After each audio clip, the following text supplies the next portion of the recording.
날마다 살아나는 큐티 김양재 목사입니다.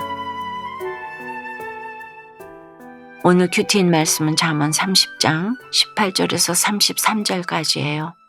하나님 아버지, 아굴이 말하는 작지만 지혜로운 것을 깨닫기를 원합니다. 말씀에 주시옵소서. 듣겠습니다. 작지만 지혜로운 것을 깨달으려면 첫째, 자취를 깨달아야 합니다.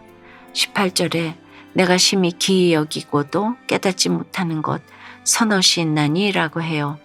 이에 대해 아굴은 네 가지를 말합니다. 이 네 가지의 공통점은 자취예요. 자취, 즉 다닌 흔적을 남기지 않는 것을 보며 놀라워합니다. 첫 번째 기이한 일은 하늘을 나는 독수리가 자취를 남기지 않는 것이라고 해요. 독수리는 분명 짐승들이 길을 가듯 하늘을 날아다니지만 흔적을 남기지 않죠. 두 번째는 뱀이 자취를 남기지 않는 일이라고 해요. 뱀이 모래나 흙에서는 다닌 흔적을 남기지만 바위를 기어 다닐 때는 흔적이 없음을 기이 여긴 것이죠. 그리고 세 번째는 바다로 지나다니는 배가 자취를 남기지 않는 일이라고 해요. 배는 지나갈 때 흔적을 남기지만 곧 물결과 파도가 밀려와 흔적이 사라집니다. 마지막 네 번째는 남자와 여자가 함께하고도 자취를 남기지 않는 일이라고 해요. 처음 세 가지는 자연에서 관찰할 수 있는 일인 반면 네 번째는 인간 관계에서 관찰되는 모습이죠. 여기서 여자란 처녀를 포함해서 지칭하는 말이에요. 남자가 여자와 잠자리를 갖고 나면 언제 무슨 일이 일어났는지 가늠할 수 있는 증거가 남지 않죠. 아굴은 이러한 현상도 참으로 신기하다고 기록합니다. 이어 20절에 음녀의 자취도 그러하니라. 그가 먹고 그의 입을 씻음같이 말하기를 내가 악을 행하지 아니하였다 하느니라고 해요. 아굴은 이 20절을 말하려고 앞에서 네 가지 비유를 말한 것이죠. 음녀는 가늠한 여인을 말해요. 이런 여자는 남편 몰래 다른 남자를 만나기에 모든 일을 은밀히 행합니다. 흔적이 남지 않아요. 게다가 뻔뻔하기까지 합니다. 먹고도 안 먹었다며 입을 싹 씻죠. 그리고 너무 당당하게 내가 악을 행하지 아니하였다라고 해요. 아굴은 남자와 동침한 흔적을 지워버리는 음녀의 자취를 신비롭기까지 하다며 경고합니다. 음녀와 그를 찾는 남자가 흔적을 남기지 않았다고 해서 가늠하지 않은 게 아닙니다. 죄는 흔적을 남기지 않더라도 분명히 죄예요. 흔적이 없는 모든 것이 실존하며 움직이듯 죄 역시 실존하며 사람은 모를지라도 하나님은 분명히 아시는 사실입니다. 이것을 깨닫는 것이 바로 지혜입니다. 어디서든 하나님 앞에서 행하는 사람이 지혜로운 사람이에요. 여러분 어떠세요? 자취를 지우며 행하고 있는 은밀한 일은 무엇인가요? 여전히 아무도 모른다고 생각하나요? 하나님이 다 보고 알고 계신다는 사실을 인정합니까? 작지만 지혜로운 것을 깨달으려면 둘째, 약함을 알아야 합니다. 24절에 땅에 작고도 가장 지혜로운 건 넷이 있나니 라고 해요. 24절부터는 앞의 내용과 상반되는 네 가지 동물을 말해요. 몸집이 아주 작으면서 지혜로운 것 첫 번째는 25절에 개미입니다. 그런데 이 개미를 말하는 수식어가 26절에 곧 힘이 없는 종류로되라고 하죠. 앞으로 등장하는 네 동물이 모두 힘이 없는 연약한 종류라는 것입니다. 이를 직역하면 힘이 없는 무리라는 뜻이에요. 개미는 떼를 지어 무리로 살지만 하나씩 바라보면 연약하기가 그지없죠.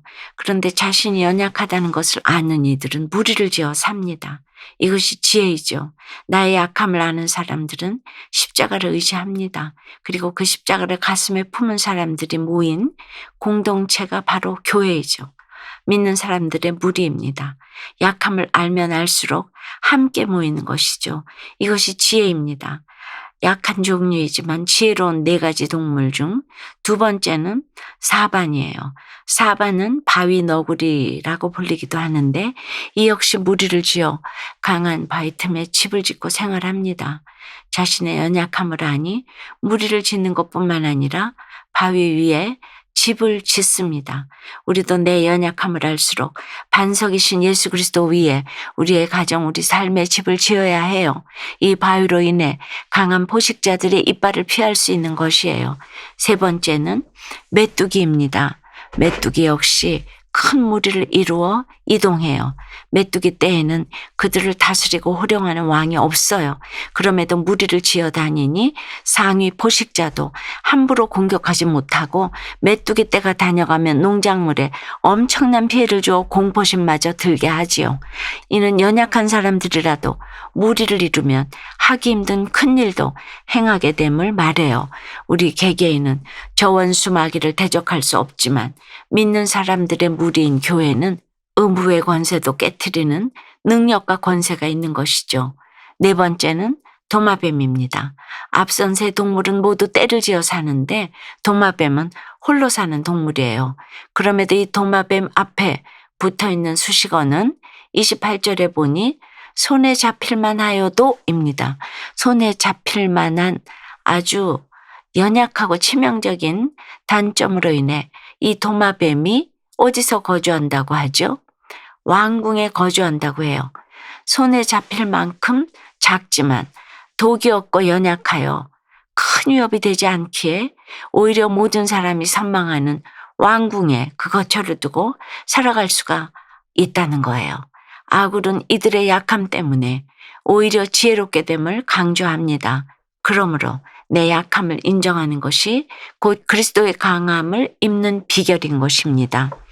적용 질문이에요. 나의 약함은 무엇인가요? 혹시 내가 더 강해져야 더 잘 살 수 있다고 생각하진 않나요? 나의 죄패와 약함이 다른 사람을 살리는 약재료로 사용됨을 믿나요? 친구 관계에서 마음을 표현하고 거리두기도 잘하는 도마뱀의 지혜를 가지고 싶다는 한 고등학생의 청소년 큐티인 묵상 간증이에요. 시험이 끝난 뒤 저는 친구 4명과 함께 영화를 보기로 했어요. 그런데 갑자기 한 친구가 다른 친구를 험담하며 함께 영화를 보고 싶지 않다고 말했어요. 여러 핑계를 대며 영화를 보지 못한다는 소식을 대신 전해달라는 그 친구가 이해되지 않았죠. 그러자 그 친구는 결국 자신이 직접 영화를 못 보겠다고 전하더니 서로 여러 번 말이 오간 후 갑작스럽게 저에게 상황을 이렇게 크게 만든 건 다 너희 탓이야 라는 메시지를 보내왔어요. 저는 화가 났지만 어떤 사건도 큐티 말씀으로 해석하라는 목사님의 설교가 떠올라 큐티 책을 폈어요. 오늘 28절 말씀에 나오는 도마뱀이 손에 잡힐 만큼 작지만 위험한 사람들의 손을 경계하고 거리를 두면서 생명을 지켜낸다는 내용을 보고 내게 도마뱀이 가진 지혜가 없었구나라는 생각이 들었어요. 또한 친구가 말을 하지 않아도 네가 알 줄 알았지 라고 하는 말을 듣고는 그 친구처럼 감정을 제대로 표현하지 않고 사람들을 원망하기만 했던 제 모습이 떠올랐어요. 가족에게 나는 막내이니 가족들이 잘 대해줘야 해 라고 생각한 교만도 회개했어요. 이 사건으로 저의 연약함을 보고 회개하게 하시니 감사드려요. 매일 큐티하며 하나님께 그 친구를 용서할 수 있는 마음을 구할게요. 저의 적용은 가족들에게 제 마음을 솔직하게 표현하겠습니다. 친구 관계에서 급하게 결정하지 않고 먼저 기도하겠습니다. 입니다. 이어 아굴은 사냥개, 수렴서, 사자를 말하며 이들은 위풍당당하며 물러가지 않고 당할 수 없는 왕이라 말해요. 그런데 32절에 만일 내가 미련하여 스스로 높은 자하였거나 혹 악한 일을 도모하였거든 내 손으로 입을 막으라고 해요. 사자처럼 내가 강하다고 생각할 때 빠지는 오류가 스스로 높은 채하는 교만입니다. 이때는 빨리 내 입을 손으로 막고 낮은 자리로 가야 해요. 이것이 지혜입니다. 사랑하는 여러분, 하나님 앞에서 나의 자취를 숨길 수 없음을 깨닫고 나의 연약함을 인정하며 믿음의 공동체에 속하는 것이 작지만 지혜로운 것을 깨닫는 비결입니다. 이 지혜가 우리에게 임하는 오늘 하루가 되기를 간절히 축원합니다. 기도드립니다. 주님, 악을 행하고도 입을 씻으며 내가 악을 행하지 아니하였다는 완고한 마음이 저희에게 있습니다. 이런 저희에게 독수리와 뱀과 바다 위의 배와 남녀의 관계를 통해 하나님 앞에서 그 어떤 것도 숨길 수 없음을 깨닫게 하시니 감사합니다. 자취가 남지 않는다며 행하던 악을 이제는 그치기를 원합니다. 무엇을 하든 항상 하나님 앞에서 행하는 것임을 잊지 않게 도와주시옵소서. 주님, 저희는 개미와 사방과 메뚜기와 도마뱀처럼 힘이 없고 연약한 존재임을 오늘도 고백합니다. 그러므로 더욱 모이기에 힘쓰며 예수 그리스도의 반석 위에 집을 짓고 무리를 이루어 죄와 싸우며 하나님의 왕궁에 거하는 저희가 되도록 역사해 주시옵소서. 예수 그리스도 이름으로 기도드리옵나이다. 아멘. 지금까지 우리들 교회 김양재 목사님이었습니다. 큐티에 도움받기 원하시는 분들은 QTM 홈페이지 qtm.or.kr 또는 유튜브에서 QTM을 검색하시면 도움받을 수 있습니다. 자세한 문의사항은 지역번호 031-705-5360번으로 문의하시기 바랍니다.